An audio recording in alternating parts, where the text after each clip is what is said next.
Hi guys, my name's Alana. Welcome back to my YouTube channel, Mental Health with Alana. If you're new here, please click the red subscribe button, give this video a thumbs up, and make sure you press the bell notification so you know every time I post a video. I also have an Instagram page. If you want to go follow it, I'll put it up here on the screen. So for today, I'm going to talk about how to cope with mania. So I live with schizoaffective disorder bipolar type, which means I have bipolar as part of my diagnosis. I've lived with bipolar for a very long time, since I was 14, so I've kind of learnt what to do when mania starts and I start getting symptoms of early warning signs of it. So the first thing that I do is I keep a mood diary and I track my symptoms every day on an app, and this indicates whether I'm getting hypomanic or whether I'm just at a stable baseline or whether I'm going into depression. Now, this is really helpful for me because I can look at the trends of my mood and see when it's fluctuating, and it also is good to give to professionals when you see them. The second thing that I do is I see my psychiatrist. I do that as soon as possible and I get my medication changed. So normally we increase some of my medications to help bring me out of the early warning signs of mania, and just so they can keep an eye on me and they know what's going on and my team knows what's going on. I also contact my case manager, who is quite helpful, and she can kind of just be there to, like, basically just so I can talk to her, have someone there just to chat to, and see if she can do anything else with resources, or talk to the psychiatrist that's working at the time. The third thing that I do is I let other people around me know that I'm having early warning signs of mania. So I usually let my mum know that I think I'm becoming hypomanic or manic, and so she can keep an eye out for me and she can watch for any manic type behaviors that could be arising, just so that it doesn't get to the point of full-blown mania. By doing all these things, I'm preventing me going into full-blown mania where I need to be hospitalized. The other thing that I do is I do things that are very relaxing. So I make sure that I do calming activities. I don't go and clean out my whole room and organize stuff like I do when I'm manic. I don't go for reckless drives. I make sure that I do things like having a relaxing bath, or doing some diamond art, or coloring in, or watching YouTube, making YouTube videos, editing YouTube videos, chatting to my friend Lydia.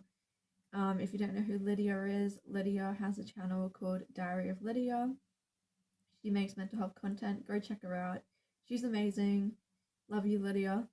But yeah, I talk to Lydia about what's going on because she has schizoaffective disorder as well, and she understands what mania is like. So making sure you communicate with others around you is also very helpful. Another thing that is the most important, I would say, apart from medication, would be to try your best to get as much sleep as possible. If that means that you need to have a nap during the day and you're up all night, then do it. Because the less sleep you get, the more fuel there is to fuel mania. So mania is fueled often by not sleeping and by stress. So you want to make sure that you're getting a good amount of sleep. If you're feeling super stressed and this is contributing to mania, I would suggest talking to a psychologist or a counselor. Getting some professional help would be really good.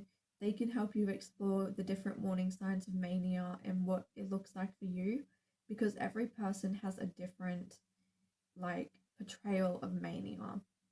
And the last thing I wanted to talk about is finances. If you're like me, when you get manic, you spend lots and lots and lots of money, and you can get yourself into debt and into a lot of horrible, bad situations. So make sure that you have plans in place prior to being manic, so that when you are manic, you can't spend all of your money. This may be having a locked bank account, having somebody else having a joint bank account with you where they have to sign for you to get money out, which is what I do. And my bank account is also locked. Maybe you need to get yourself a card that can only be used in store and not online, so you're not spending money online. I don't know, do something that's going to help you protect yourself against spending all of your money. Because that is a really big problem for a lot of people who do have manic episodes, and you know that they get themselves into trouble. Um, and then another thing that is also important is your safety. Make sure that you've got precautions up that keep you safe. If you're gonna go out clubbing, if you're gonna go out with a bunch of people, make sure you let someone know where you're going, what you're doing. Give you know, give your number to the person. Tell them what time you're gonna be home. Make sure that you're being responsible with drinking. Um, Things like that. Like take precautions. Try not to go for drives if you know that you're gonna drive recklessly. Maybe just don't drive that week, or give your keys to somebody else, and use public transport if you have public transport available, or get a friend or a family member to drop you off to an appointment or to where you need to go. I don't know, doing all of these things are just to keep you safe and to help prevent mania spiraling into a big episode where you end up hospitalized or in a lot of danger or hurting someone else by accident or yourself. So, yeah, I hope that this kind of helped you. These are just the things that I do, and it's taken me a long time to put all of these things in place and to figure out what works for me. This is just what works for me. It may not work for you, so make sure that you always give other things a try. You may find other coping strategies that work way better. That's totally fine. We all are individuals and we all find different ways to cope, and mania can look different for everybody. So, yeah, if you ever in an emergency, make sure you call your local hospital, your local ambulance service, or you go straight to the hospital. That's really important as well, just to keep yourself safe. So I hope you found this video helpful. I look forward to seeing you in my next video, and yeah, bye guys.